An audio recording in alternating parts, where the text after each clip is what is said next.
Storyteller's Thread, a monthly podcast devoted to young adult literature and the art of storytelling. I'm your host, Sean Connors. On each episode, we invite an author for young adults to take us inside their work, and in doing so, to talk about their writing process, their inspiration for writing for young readers, and the general ins and outs of earning a living as a professional storyteller. So, whether you're a compulsive reader, an aspiring writer, a teacher or librarian, or simply a frustrated reader who's counting the hours until you get home and dive back into that novel that's waiting for you on your nightstand, this is the place for you.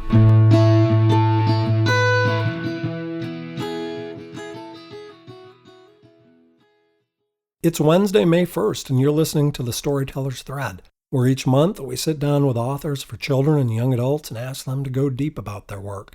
This month I'm talking with Varian Johnson, who's written several books and short stories for young people, including his latest novel, The Parker Inheritance, which was named a Coretta Scott King Honor Book just this past January.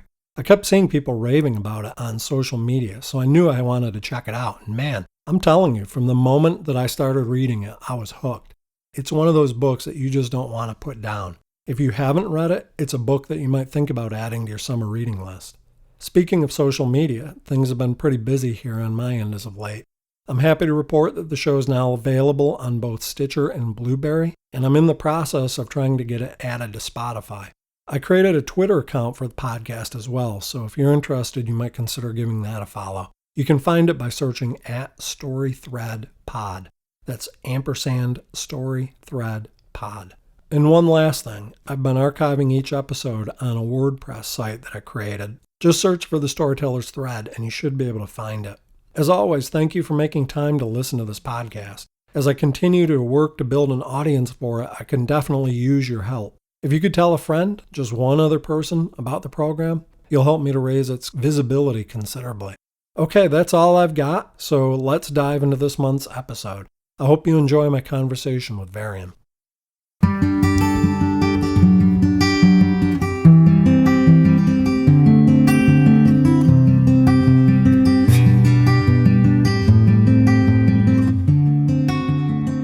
As a child, Varian Johnson was an avid reader. He struggled, though, to find books that he felt reflected his experiences as a young person of color growing up in contemporary America. It wasn't until he discovered the work of Walter Dean Myers and Virginia Hamilton, writers whose books depict the African American experience in a range of nuanced ways, that he felt he'd found his home in literature. Today, he endeavors to reproduce that experience for other readers. Johnson's journey to writing books for young people took a different course than one might traditionally expect. After graduating from a historically segregated high school in Florence, South Carolina, he attended the University of Oklahoma, where he majored in civil engineering. Despite completing a rigorous undergraduate program of study, Johnson somehow managed to write a draft of what would prove to be his first novel, A Red Polka Dot in a World Full of Plaid, which he published in 2006. Numerous other books and short stories followed, including My Life as a Rhombus, published in 2007, and Saving Maddie, released in 2010. Johnson is also the author of the Jackson Green books, which draw on films such as Ocean's 11 and James Bond for inspiration, and which feature a racially and ethnically diverse cast of characters. In 2018, Johnson published The Parker Inheritance, which is inspired by Alan Raskin's The Westing Game, and which delves deeply and thoughtfully into issues of identity and perception. Set in the fictional town of Lampert, South Carolina, the novel centers on two characters, Candace and Brandon, as they attempt to solve a puzzle that leads them to unearth a tragedy long buried in the city's Jim Crow past. In January 2019, The Parker Inheritance was named a Coretta Scott King Honor Book. Johnson's contributions to the field of literature for young people go well beyond his writing books. In 2007, along with friends, he founded the Brown Bookshelf, an organization that aspires to highlight the diverse array of books African American authors are writing for young readers. In 2016, the Brown Bookshelf published A Declaration in Support of Children, which hundreds of American authors signed, citing their commitment to using literature to help eliminate the fear that takes root in the human heart amid lack of familiarity and understanding of others. In my conversation with him, it was evident that as both an artist and an activist, Johnson shares a similar mission, that of using stories to transcend difference and to bring people together.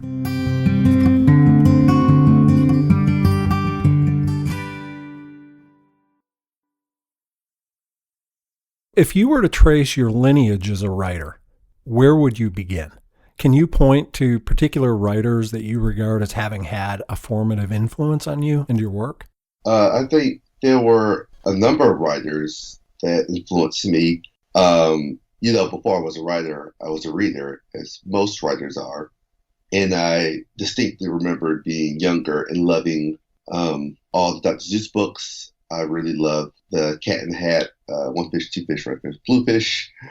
But then, of course, when I discovered Beverly Cleary and Judy Blume, that's when it really clicked that I wanted to be a writer.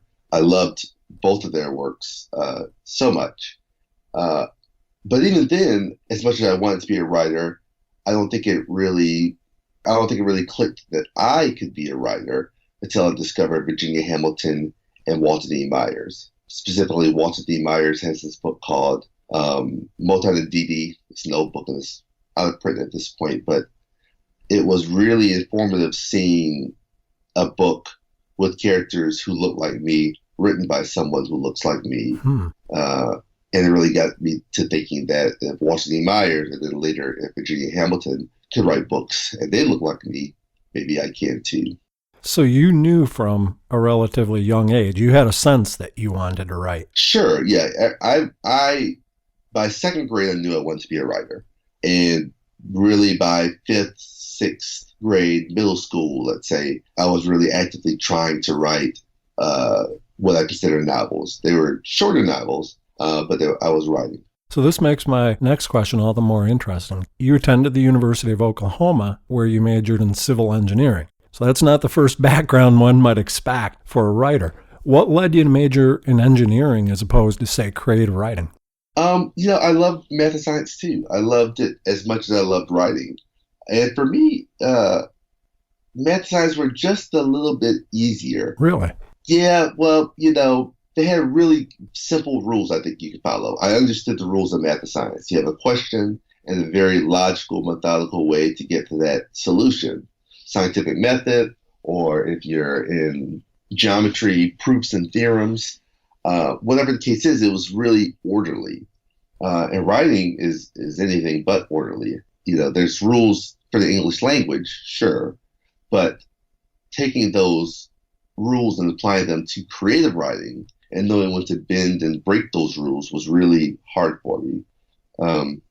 Plus it's not like folks weren't upset about me going to school to major in engineering. It was a very safe, lucrative sounding choice. So when I said I wanted to do that, no one really stood in my way. While you were a student at Oklahoma, I believe you wrote a first draft of your first novel, Red Polka Dot in a World Full of Plaid. Can you talk about how that project came about, especially as an undergraduate? Sure. I had, because of the courses I placed out of in high school, I only had one English class. This was technical writing, business writing, and I hated the class so much. The instructor didn't really care about what we were writing. He seemed to really only care about how the documents were formatted. But I cared about what I was writing, and I realized that I was writing fiction again after really giving it up while in college. And I loved it, and I just rededicated myself to writing. So while I'm writing, I'm trying a bunch of different things. I'm trying short stories, I'm trying literary fiction, I'm trying mysteries. I'm trying some for the younger market, although that would really come a little bit later. And then I went to the airport and I saw a young woman. And while I was too shy to talk to her, I began writing things down about her on this notepad that I carried, because I was telling myself I was a writer at that point, and I always believed, and I still believe now, that a writer always has something to write with and something to write on. So I started to take notes about the young woman, And that slowly changed into fiction where I gave her a background and a name and all these wants and desires and needs and personality quirks. And I got home and got to work, and that became started drafting my first book. Wow. So are you writing this? Like, when are you working on this as an undergraduate, majoring in civil engineering?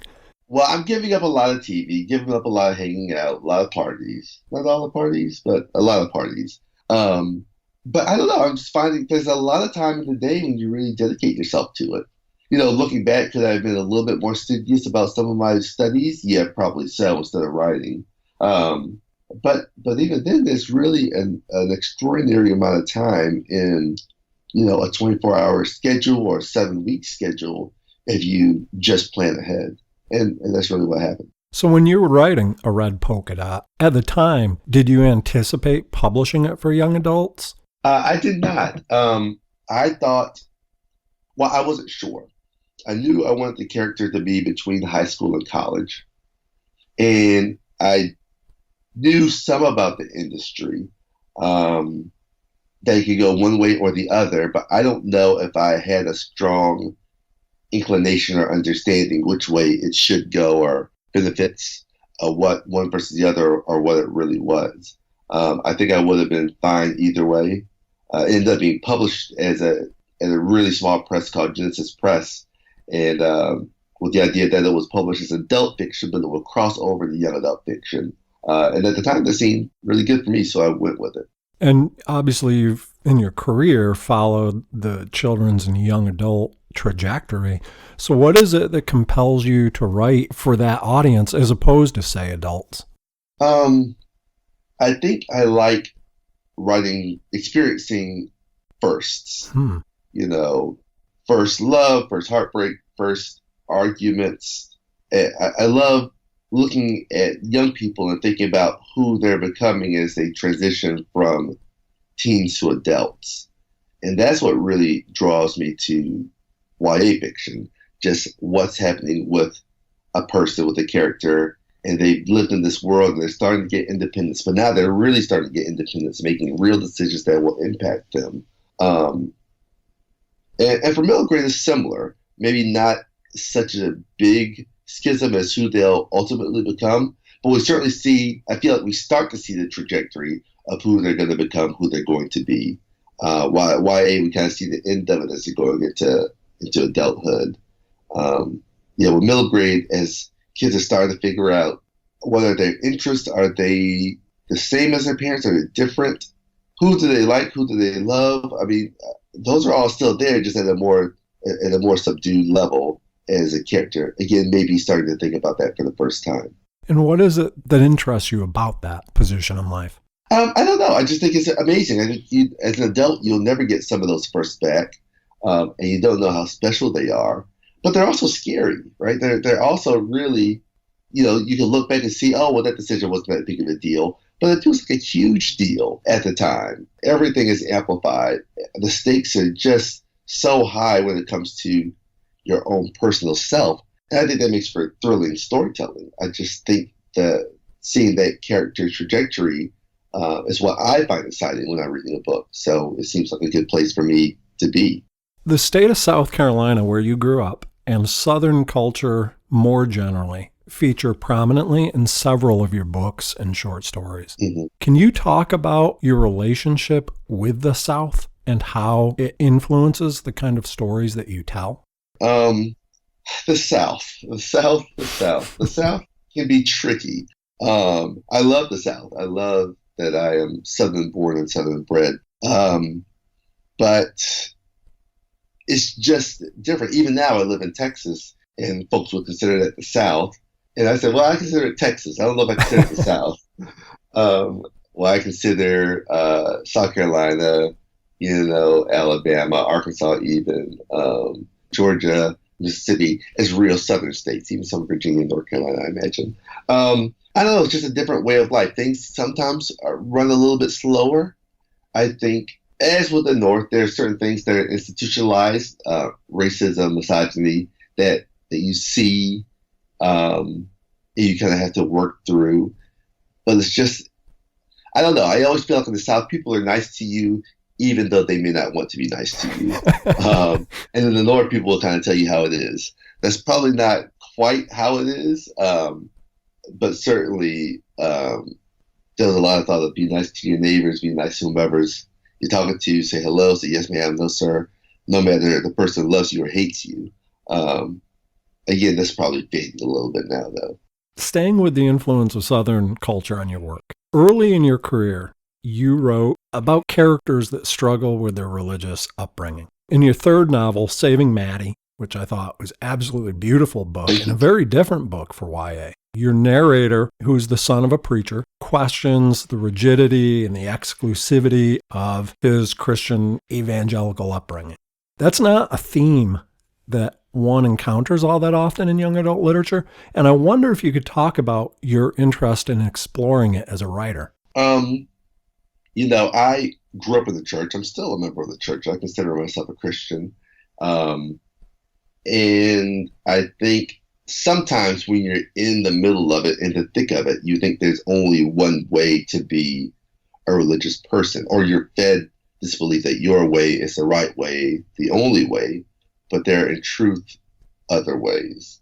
Because you go to a church. Again, I grew up in this church. My family helped to found the church that I grew up in the right after slavery in 1868. I believe was the year, maybe 1870. A number of families of freed slaves formed what would become Savannah Grove Baptist Church, and it just grew and grew and grew from there. It was always part of my upbringing. I was very much always active with it. And I think when it comes to church, they want everyone wants those in the church and children to do what's best. And there's an idea of what's best is, to do these certain things. These are the right things to do. These are the wrong things to do, how to avoid these influences. But at some point, you have to start questioning, is that right? Do I believe this because my parents are saying it, because the preacher is saying it, because my elders are saying it, or do I believe it because I believe it? And to me, it's a huge fundamental shift. Even if you end up believing the same thing, but internalizing it and believing it because you believe it is so much more important than just believing it because someone says to believe it or a book says to believe it. And that's really kind of how certainly Saving Maddie started out, me thinking about, what do I believe? What did I believe when I was 16, 17, 18? What ideals were starting to change? What did I feel my congregation felt about certain things? What could we talk about or not talk about? All that kind of morphed together when I started writing Saving Maddie. I want to shift gears here and talk about your most recent novel, The Parker Inheritance, which is also set in South Carolina, and which was named a Coretta Scott King Honor Book this past January. For listeners who haven't read it, could you give a sense of what The Parker Inheritance is about? Sure. So I always like to say The Parker Inheritance is a puzzle mystery, very similar to Ella Raskin's The Westing Game, where there are clues in the book that you could solve as well, although they are challenging. A challenging puzzle. There's a puzzle that you can solve as well, I should say. But it's also a book that deals with a lot of social justice issues, thinking about how we see each other, how we see ourselves, who we want to be, and what we're willing to give up to be safe and secure. And the book follows this girl, Candace, who is living in Lambert, South Carolina for the summer. Her parents are getting divorced. They're selling their home in Atlanta, so she's living in her grandmother's home in Lambert, which has been vacant for a couple of years. Her grandmother passed away recently. And one day, Candace goes upstairs to the attic and she finds a book in a box. And in that book, she finds a letter. The letter speaks of a great injustice that happened in the city 60 years before, where a family was driven out of South Carolina, out of Lambert, just because of the color of their skin, who they wanted to be, who they loved even. And it promises this inheritance of $40 million to whomever solves this puzzle around this family. So then the book follows that as Candace and Brandon, this quiet, bookish boy from across the street, team up to solve it. And then the book flashes back to the past, where we see the Washington family, how they started in Texas in the early 1900s, how the patriarch of the family made his way to South Carolina eventually, how his family was then driven out of South Carolina, in the 1950s because racism and prejudice, and how it all comes together at the end, both different timelines. Man, I got to tell you, I read a lot of YA, probably too much YA. And that's one of the most important and moving books that I've read in a long time. Thank you. I absolutely loved it. What inspired you to write it? Where did the conceit for the story come from? Oh, a couple of things. So again, I love Ellen Raskin's books. I love the Western game. And I have been studying the Western game while a student at Vermont College of Fine Arts. That's where I got my Master's of Fine Arts degree from. I've been studying it for her use of multiple narrators and omniscient third-person point of view for another book I was writing, The Great Green Heist. And so I'm reading the book over and over again. And I'm realizing, wait, this puzzle really holds up well. Gosh, I would love to do a puzzle too, a puzzle book, a puzzle mystery. So I put one together. I started thinking through all these concepts dealing with math, and I finally come up with something. I'm like, okay, great, I've got it. And then I quickly realized I don't have a story to go along with it. So then I kind of tinker with it, put it aside. I would bring it up every year or so, kind of look at it. And then I remember this other story that I had been working on, this multi-generational story about a family and how they see racism, how they're shaped by racism, how it comes to define even some of them as they try to rebel against it or assimilate and accept it. And I thought, okay, this is really interesting. I would love to do a book like this. But I didn't. I just had that big idea. I don't know if I had enough of a plot to make it work. It was just all these ideas and all these characters. I couldn't really envision what was the thing to drive the novel. And then I thought, wait, well, maybe I could put these two ideas together. And for a while, as much as I liked the idea, I couldn't figure out, well, what's the theme? What's the thing that ties them together? But then I started thinking about perception and seeing what you want to see, hearing what you want to hear, believing what you want to believe, and how that applied to both the puzzle, and certainly for someone trying to solve the puzzle and getting thrown off because of what their expectations are, and then life as a Black person in the 1900s and 1950s and today, and how we are made to feel sometimes because of other people's perceptions of us and what we do about that. What do we rebel against? What do we change in order to be safe or successful? And then once I had that, I figured out, okay, this could work, and I got to start writing the book. Although it still took a long time after that to actually get the book done, but that's when it really started coming together. So how long, from the beginning of the conceit through the end of the published book, how long did this take you? Oh my, let's see. The initial idea came somewhere in 2008, 2009. And I started working actively on the book in, 2014 or 2015. End of 2014 is when I started working on the book. So you've been living with this for a while. I have, yeah. The book was originally supposed to come out in the fall of 2016, and at some point, my editor Cheryl Klein said, "Hey, I love this draft. I love where you're going, but you need more time. You gotta go there with the book. Don't be afraid to go big. Don't be afraid to talk about things that make you or other people uncomfortable. You can do it in a way that respects your young reader's audience, but go for it." So we took it off the schedule. She took it off the schedule. And as much as I didn't like it at the time, it was the right decision. It just allowed me to really write the book without worry of deadline. And then once we felt good about it, we put it back on the schedule, and it came out a year and a half later. Structurally, the Parker inheritance follows three timelines. Yes. It begins in 2007 when the protagonist's grandmother, Abigail Caldwell, who's learned about James Parker's puzzle, uses her clout as a city manager to excavate the tennis courts of Vickers Park, which results in her being fired. And then it shifts to the present, and it follows Candace, Abigail's granddaughter, and her friend Brandon as they learn about and then attempt to solve Parker's puzzle. And then on a third level, as you said, it examines a racially motivated attack that took place in 1957 at the height of the Jim Crow South. Did you know that you'd use that structure when you first started writing the book? Oh, not at all. The book started out as a present tense novel. I'm sorry.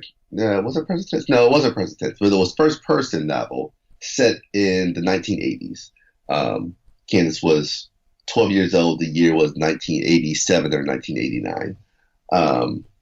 And I did a few pages of that, and my editor and agent saw it and said, "Oh, this is great, but why is it set in the past? Why is it historical fiction? Because now it's historical fiction." I was like, well, I don't want the characters to, you be able to use computers and Google to solve the puzzle. And they said, "Oh, well, we think you're a better writer than that. You can figure out a way to do that even in the present," which was not really, that was easy for them to say. But I said, okay, so then I started writing it, rewrote it a couple times, and now we're in the present time. And it's going along fine there until I get to probably about chapter 7 or 8 and realize, okay, I've got a big info dump where I've got to give them a bunch of information here. And how am I going to do that? And I realized, oh, wait, I think I need to actually see it firsthand. I think I would rather them see Enoch Washington as a child, other than finding some way to explain how he was some of his first encounters with racism. And then I thought, oh boy, okay, so what am I doing here? Am I really going back in time?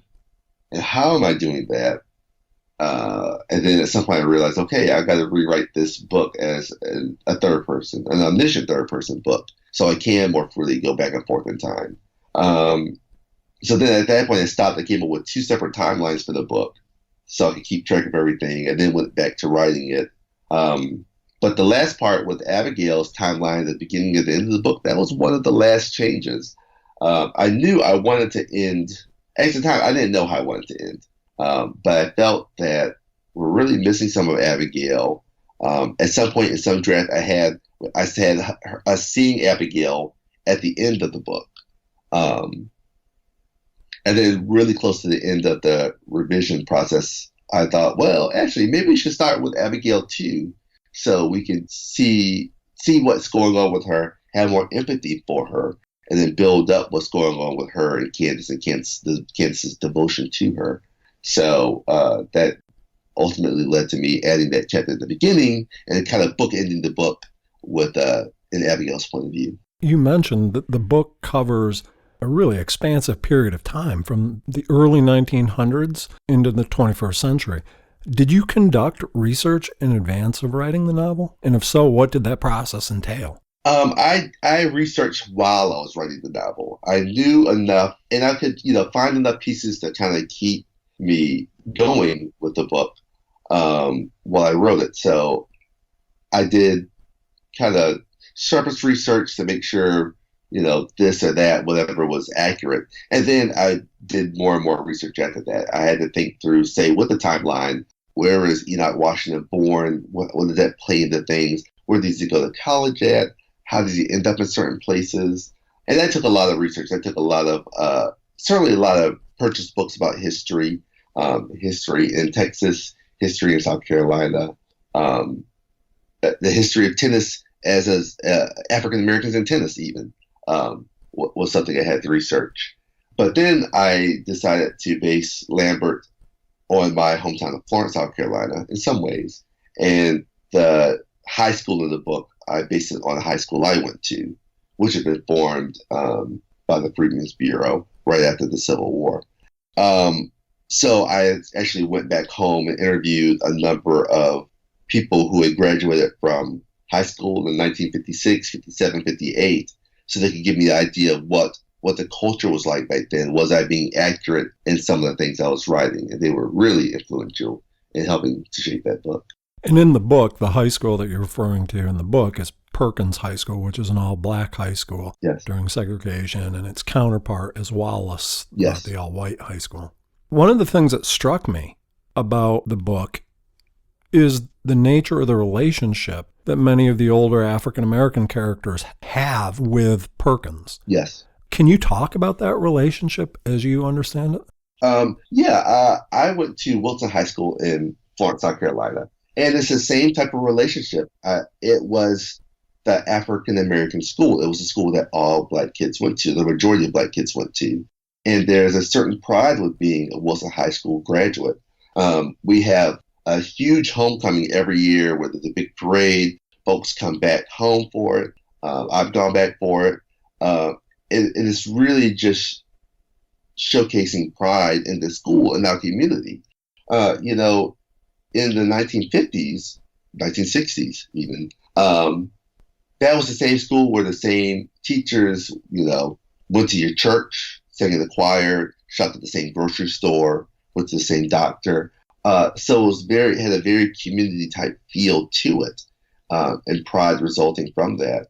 Also, back then, sometimes high school was the highest they could go as far as education. That was your college experience, for lack of a better word. So it was just a huge feeling of accomplishment to graduate, finish high school, and then go on to do something else. Yeah, I think that pride is real.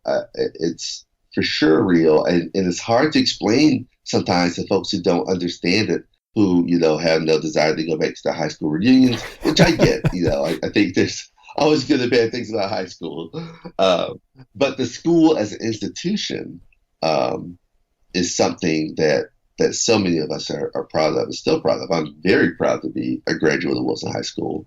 Yeah, it's just kind of ingrained into my system.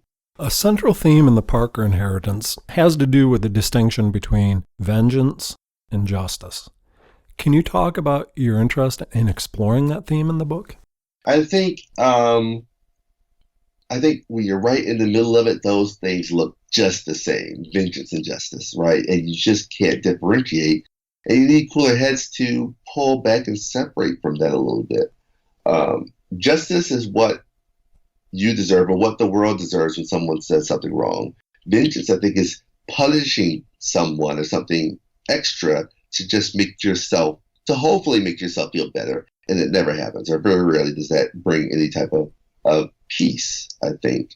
And I think in the case of say, Big Dub, he had been wronged by so many people and the system and the government and everything. He just went to a place from wanting just justice, the vengeance. He wanted to prove his worth in huge, spectacular ways, which, while in some ways is great, I mean, it's understandable and even justifiable. In the 1957s, there was a real danger with some of that, and his family paid the price for some of that.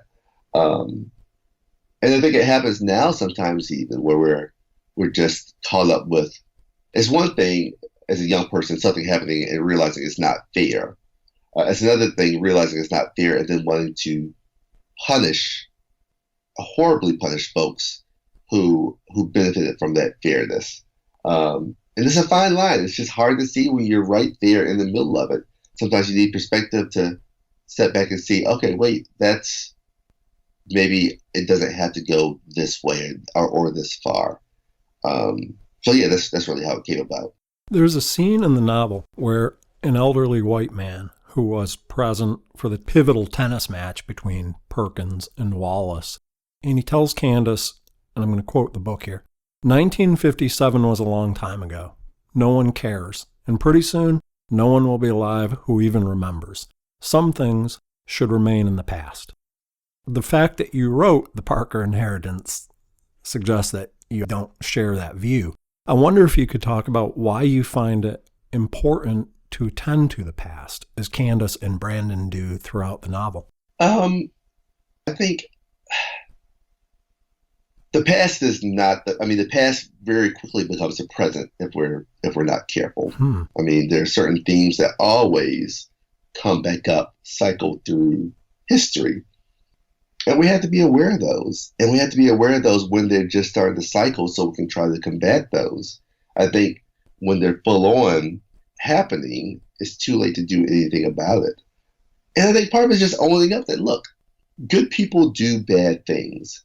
And in the 1950s, there were a lot of people, black and white, but let's just talk white, who who were racist and benefited from that racism.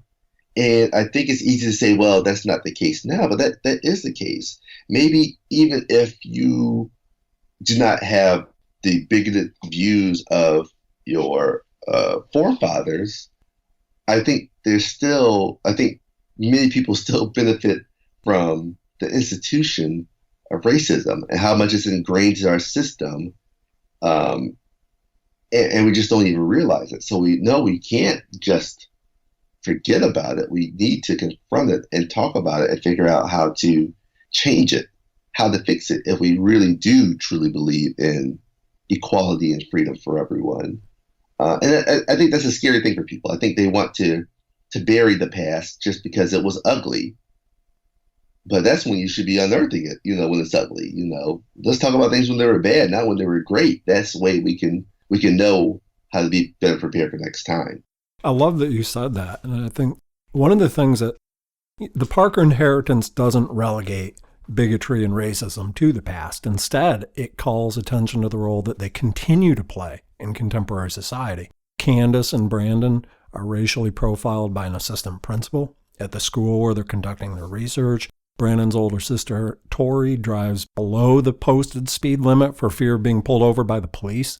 Can you talk about your decision to write those moments into the novel? Sure. I think I did. I thought they were important. I think racism is still prevalent. I think people of color are still afraid of acts by those in power, what could happen to them. And they're shaped by it. And they're absolutely shaped by it. And I guess I just want to get past the notion that things are better now. They're different now. Better is based on your point of view. And it happens in a lot of different ways. I think when we think about how our characters are shaped by society, by racism, by misogyny, by people's thoughts or preference over LGBTQIA themes and who can people love or who are they allowed to love. All these prejudices are still there. And I think we pretend or we tell ourselves that we're a more open society. And we are in many ways. Things have improved in some ways, but some of those things are still there. I mean, I personally am still worried every time I drive and I see a police car, I tense up. I think most African Americans do. They are very aware of it. And I'm not convinced that every other person or as a whole, other races of people really, really struggle with that. The same with profiling. I think it certainly happens. Some of that scene there with Candace and Brandon at the high school was inspired by something that happened to me when I was in high school. Would you mind sharing that story? Because Sure. I came across a blog post that you wrote for, I think it was the Nerdy Book Club. Yes. In which you recounted that incident. Would you mind sharing that story? When I was in high school, I applied for this really prestigious leadership academy. Most people in my class did. I wanted to be selected. I thought I would be selected. I thought I was the best essay writer in the school, in the world, maybe. I don't know. But I wasn't selected, but my brother was. And I was extremely jealous, really upset. Couldn't imagine how he got selected. And so he's the only kid from our high school selected, the only kid from our city selected, one of only two kids from the state selected. Every state sent two kids. So a couple months later, he goes off to Florida for this leadership academy, calls home every couple of days, just really starts rubbing it in. Loves talking about how great it is there, how they're at the pool and the beach, and getting more and more jealous, more and more angry. After a week, he comes back home, and my parents are working, so I have to go pick him up. And I'm just, I don't know, white knuckling the steering wheel, just pissed off, just mad. And I get to the airport, scowling, hands ball in the fist, waiting for him. So he finally comes off the airplane. He sees me, he smiles even bigger. He's got these big fake glasses on his eyes, aviator glasses. He whips them off, sunglasses, whips them off, kind of grins, tousles his hair. He just doesn't have hair, but tousles his hair. Comes over to me, this lukewarm, kind of lame bro hug, hand clasp type thing. We grab his bag, we go to the car. And as we're putting the bag in the trunk, a man walks up to us. He shows us his badge. He tells us that he's a police officer, that it's his job to stop drugs from being smuggled into the city, and he considers that we're suspects. So he goes about checking the bag and checking the trunk, putting the bag on the ground, unzipping it, putting my brother's clothes on the ground. All the while there's this line of people kind of looking at us, wondering what's happening, wondering what we did wrong, probably thanking God for the police being there, stopping whatever horrible thing is happening. Of course, at the end of it, the police officer finds no drugs in the trunk or the bag. He starts explaining why he stopped us. First, he explains how important his job is, and he reminds us that we don't want drugs in our city, school, neighborhood, or street. And we agree, we don't want any of that. And then he explains his justification for stopping us, saying, well, drug smugglers, right? They don't really know each other. You got one guy coming up, kind of the hard guy, the local guy. You got the other guy who's kind of flying in on the plane, all Hollywood and everything. And they don't really talk. They just grab the bag and walk off. And that's you guys, right? You, me, pointing at me, you're hard, fist balled up and everything. You're all Hollywood with the big glasses and everything. And you guys didn't really talk. It's clear you guys never met each other, right? Right? Well, obviously we have, because not only are we brothers, we're twins. We're identical twins. He's older than me by 5 minutes. And I think anyone can look at this and see that, yes, those are twins. Or maybe they're not twins, they're brothers. Or maybe they're not brothers, they're cousins. Or at least they've met at some point in their life before. But this police officer couldn't see that. He couldn't perceive that. In his mind, there was only one reason for us to be at the airport. We must be drug dealers. We must be drug smugglers. Why else would two teenage black boys be at the airport? Never mind that my brother got this prestigious leadership academy, got accepted this prestigious leadership academy, only kid from our high school, only kid from our city, only one of 2 kids from the state. Never mind, my brother and I had never even touched drugs or smoked a cigarette or drank alcohol at this point. Never mind that my brother and I would graduate as co-valedictorians of our high school class a year and a half later. None of that was in the realm of possibility for this officer. He saw us in a way that he felt he could see us. He thought there was no other way for him to see us. We were the enemy, the other, something that had to be corralled, contained, interrogated, eliminated, who knows. And that's when it really clicked for the book. I mean, it's like perception. How do we see other people? Why do we see the negative in other people? And also, what are we willing to give up to be safe and be secure? How much of ourselves are we willing or wanting to give up in order to fit into society, to be successful, to have a life and a family, a job, to have our life, all that swirled together when I was kind of gelling those two different ideas for the Parker inheritance, the puzzle and the multi-generational story, and then it kind of all clicked. In preparing for our conversation, I came across an interview in which you were asked what you hoped readers would take from the Parker inheritance. And you answered, I'm going to quote you, "I want readers to think about the preferences and preconceptions that they bring into any interaction.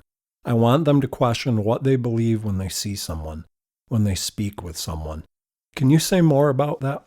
I think, and let me add to that. First, when I get a question like that, my first knee-jerk reaction was like, well, I just want you to read the book and you get to it what you want to get from it. Like, I will say that often to a young person when after they've read the book, they'll say, well, what's the theme of the book? And I'll say, well, I don't know. What do you think the theme of the book is?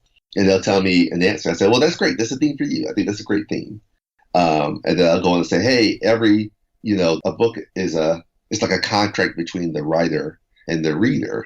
And I write the book and I have certain ideas in mind, but my ideas cease to be important once the book is published. Your ideas are what really matters, how you read the book, how you interpret it, what you get out of the book, and that's shaped by your own experiences, what you read before, what you like, the life you've lived before. And I don't have any right to say that your experience is any less valid than, or your theories on the theme are any less valid than mine. That being said, if pressed about what do I want readers to get out of it, I certainly want readers to ask questions, or to maybe subconsciously answer questions. I don't really think it's my job to tell a reader what they should get out of a book. or what the solution is to something big and scoping like racism or prejudice. But I do think I could give them scenarios and questions where they can really start thinking about, hey, is this right? Is this wrong? Am I benefiting from this thing that's right or wrong? Am I actively participating in this thing that's right or wrong? Even if I'm not going up to someone and saying, hey, I hate you just because of the way you look, just because of the color of your skin. If you're saying, oh, well, I don't really feel comfortable when I'm in a place where I'm around the people who don't, a lot of people who don't look like me, or am I getting preferential treatment if two people go to the store at the same time and because I have the lighter skin, I'm being tended to first? Is that right? Is that wrong? And what can I do about it? That's what I want young people to really start thinking about. Older people too, let me say, to really start thinking about what is my place in the role of racism, preconceived notions, preconceptions of people and situations, and what should I and can I do to combat that? And maybe the answer is nothing. Maybe the answer is nothing now, but maybe the first step is being aware of it. And that could be okay for some people. Some people I want it to be more. But I feel like the book gives enough scenarios and asks enough questions where hopefully readers will start to think about some of those things just for a second longer. You know, even something as simple as books, I think it's ingrained in our system sometimes to think about a book being for girls or for boys. How many times will a boy read even something like Twilight and someone will say, oh, those are girls' books. Like, why? Because they have romance in them? What makes romance specific to only one gender? And when did books even become to have gender? You know, last time I checked, they didn't have gender. And even what's more troubling about that, though, it's not like it goes both ways. It's not like more and more frequently, I will see someone telling a boy, you can't read that, that's a girl book, versus someone telling a girl, you can't read that, that's a boy book. Why are we expecting the girls to making them conform to a society where they have to be nimble to basically go both ways and read everything? Well, we can expect boys to do the same thing. You know, and that's not saying that's not the importance of having books featuring boy characters and girl characters. I think there's an importance of having a mix of those books and thinking about what your demographic and what your readership wants. But saying something is a book only for girls just because of the main character, or a book only for boys just because of the main character, is just silly. And that's something really easy that we can push back against. Some things are harder. That one's pretty easy to do if we choose to do that. I think one of the things that I love about the Parker inheritance is that you show the extent to which all of us walk around carrying problematic assumptions about other people. At the same time that characters in the novel experience bigotry, they also hold their own sets of prejudices. Yeah. For example, despite having experienced racism, Coach Washington, who's black, refuses to let his daughter Siobhan date a mixed-race character from an impoverished family, Yes. right? Yes. And Candace is initially uncomfortable with the prospect that her friend Brandon might be gay. Yeah. Can you talk about your decision to write your characters in that way? I think we're all nuanced and we're all figuring it out. No one's perfect. And it's okay to make a mistake and to think something wrong as long as we realize it and start trying to address it and fix it. You know, right at the beginning of the book, really early on, Candace is really kind of laying into Brandon about books. She's kind of come across very almost elitist, kind of, you know, high and mighty. Well, you know, why do you like those books? Why do you like books? What's a boy book? Book with only boys? Like, what does that make sense? You know, why do you say that? That's such a sexist point of view, even almost. And then I think she starts to realize, wait, maybe there's something more. No, there is something more here. Where he can't, because he doesn't clearly believe that, but he's hiding. If he's got to hide to read a book with a girl character, then there's something else going on. And I'm feeding into that, thinking he's just a horrible person, where he's really not, but it's maybe something else going on. And it's just for her to think about how could she be a support, an ally for Brandon, while dealing with some of her own preconceived notions and uninformed decisions about what it means to be a questioning character. Enoch Washington's the same way. I mean, he has certainly been shaped by racism to the point where it blinds him to certain things. It's the vengeance versus justice type thing. shown in a different way, where it blinds him to certain things where he just will not allow them just because a certain class of people or race of people or person wronged him before or through his life. He's going to hold that over and pass that on to his daughter. When we named the book The Parker Inheritance, it was very intentional, where I'm talking about the actual money that could be one, that could be inherited, but also all the positive and negative that's inherited, passed on down from family to family, generation to generation, things that we're not even aware about. It's in our genes, it's in our DNA in some ways, that we got to really actively fight against. And sometimes it's painful to fight against, and to look in the mirror and say, hey, I think I'm racist, or I did something that's racist, or I did something that's very misogynistic or sexist or elitist, or whatever the case is. Seeing it, understanding it, taking a breath, and then dealing with it, I think, is something that we could all benefit from. And it comes back to a point we were talking about earlier about the fact that we all inherit the past. Yes. And we carry that around with us. Exactly. This year, you published a short story, Black Enough, in a collection of short stories, a beautiful collection, and I think an important collection of short stories edited by E.B. Zaboy that shares the same title. Could you maybe summarize that story for people who are listening? Sure. It's just about this kid who, I write and work on so many things, I can't even remember his name anymore, so forgive me, about this kid who is in South Carolina for the summer, and he is struggling with the idea of wokeness. He's struggling with his identity a bit. And he's kind of getting a couple things confused and conflated. And he's really starting to think, well, this girl doesn't like me because I'm not Black enough, and so maybe I need to be a little harder, a little different, or whatever the case is, to be more like her. And she's like, no, are you Black? Yeah, well, then you're Black enough. That's being Black. Now, there are things that you could do to understand your culture, the cultural aspect of that better, and to be better with that. But my thought is, don't let anyone strip away your definition of Blackness. I get frustrated when someone says that someone who talks intelligently isn't acting Black.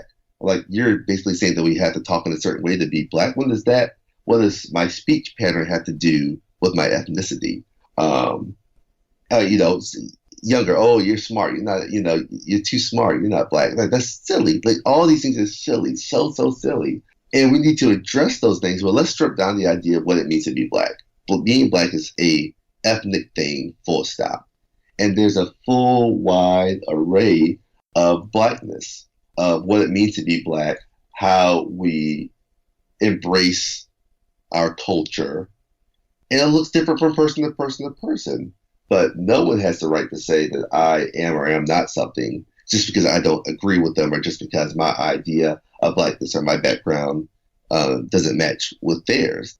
They're both relevant. They both can exist in the same universe. It doesn't have to be one size fits all. And that's really what the story, I hope, tried to, at least that's what I was thinking as I was writing the story. I'll say it like that.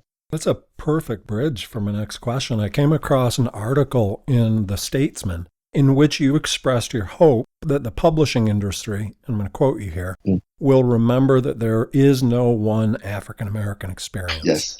And you continued, there's a need in the world for a wide variety of books concerning people of color, and that includes literary novels, humor, mysteries, suspense, everything.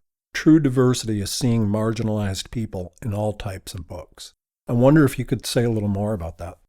I think I get, it's better now, but I got really frustrated, certainly when I was younger, where during Black History Month, a certain type of book seemed to be pulled out. Always books dealing with civil rights or slavery, struggle, all important. I was frustrated on two fronts. One, it seemed like they were always pulled out for February 1st and put back up by the end of the month. And two, it seemed to be the same. They weren't fun stories. It was all stories of overcoming something, which is important. But when I look on the regular shelves and I see all these other books where characters doing all these different things, I deserve that experience too. I deserve to see myself being the hero in an adventure story, a funny story, being the love interest, and overcoming these horrible things dealing with racism and prejudice in the United States. I just want it all. And why are I not allowed to have it all? And I think publishing for a long time felt that, okay, well, these are the type of books these people want, these people want, this is what we should publish. And not really thinking about we want a full variety of books. And also it's important for people who don't look like us to see us in a variety of books too. They should see us having fun, doing this, doing that. I think that's important for everyone. The publishing industry is getting much better with it. Still not perfect, but they're getting much, much better with it as far as publishing a wide variety of books, which showcases us in so many different ways. And that touches on humor, which is very poignant. And I don't know, everything. Science fiction, fantasy, we're even seeing more of that. Gosh, we just deserve that experience. And publishing is getting on board with it. We have a long way to go, but they're at least starting to get on board with it. And I think that's what makes your Jackson Green books so important. I had such a blast reading those books. And you're right. It's one of the few young adult books that I can think of that features characters of color in genre fiction. Yes. And I agree. I had such fun reading those books, and it saddens me that they struck me as unusual or uncommon for that reason. Yes. I think you're right. I think as I was writing those books, I loved the Oceans movies, Oceans 11, 12, 13. Loved Oceans 8. What I really struggle with is the three guys in charge of the Oceans movies, they're great, but they're all these good-looking white dudes. Like, why can't people of color have a starring role? Why can't they, why can't the main character be a person of color or things like that? And that's really kind of where the idea started from. I would be remiss if I didn't get you to talk about the Brown Bookshelf. Sure. And your involvement with that organization, because I came across it and researching you, and the work that the organization is doing is incredibly important. So would you talk a little bit about that? The Brown Bookshelf is an idea that I came up with and then teamed up with Paula Chase Hyman with over 10 years ago. We were really frustrated that we felt there was only one type of book written by African Americans that was really getting a lot of attention. And we thought, well, no, we are not a monolith. There are all these different types of stories. I want to write all of them. I want to showcase all of them. And how can we do that? So we came up with this idea website, a resource that focused on interviews and providing other information about a wide variety of writers and illustrators who were African American. And then our big flagship program is our 28 Days Later program, where we profiled 28 different African American writers and illustrators. And some of our vanguard illustrators and authors, folks who have been in the business for a long time, trailblazers, and then some folks are up and coming. And our only requirement was you had to identify as someone Black to be included. We didn't care what you wrote. It could be humor, it could be serious, it could be about other types of characters, whatever the case is. We want to see the wide variety. We don't want to be pigeonholed into thinking we only want or can only write or only want to experience one type of book. We want to see it all and make sure that the world has these resources to see that we can do all these different things. So that's really how it came about. I, unfortunately, am so busy. I've had to pull back my participation so much. But Paula and Don and Kelly and a number of others are running it and still working with it. The group travels often to conferences. There'll be an ALA this summer doing a panel presentation. Other places too, just doing a great job trying to get the word across. These are all these other great authors. Don't just think about the 5 you know. Think about the 25 who are right here that you haven't heard of yet, but now you can. They're right here. I love that, and it's such important work. I appreciate you taking time to talk about it. I've got one last question for you. Sure. Follow you on Twitter. And I don't know, sometime within the last month, I feel like, maybe it was a little longer ago, I saw you reaching out with a question, was anybody familiar with graphic novels that feature young people of color? Is there a project there, Dane, that you can talk about? Are you exploring the possibility of writing a graphic novel? Yeah, we're right in the middle of it now. Really? It'll come out next fall. I'm working with a great cartoonist named Shannon Wright. She's phenomenal, wonderful, and she's actually pushing forward on not yet. Soon we should be pushing forward on the final art for the project about 2 twin girls. And I love graphic novels. I love comic books. And I always have. But I have 2 daughters, and my oldest daughter really gravitates toward them as well too. She loves just experiencing them in that way. She's excited about reading them, and while she reads everything, that's what she's most excited about. And I love that passion, that fire in her eyes I see when she's looking for that next book, that next graphic novel. So yeah, we're working on this book. It'll come out with Scholastic next year, called Twins, about two twin girls who are starting sixth grade. One twin wants their independence. One twin wants to kind of keep their really, really strong connection, and they butt heads with it as they're slowly figuring out who they both really are. But yeah, it's been a phenomenal process to work on. Is that your first time writing a comic or graphic novel?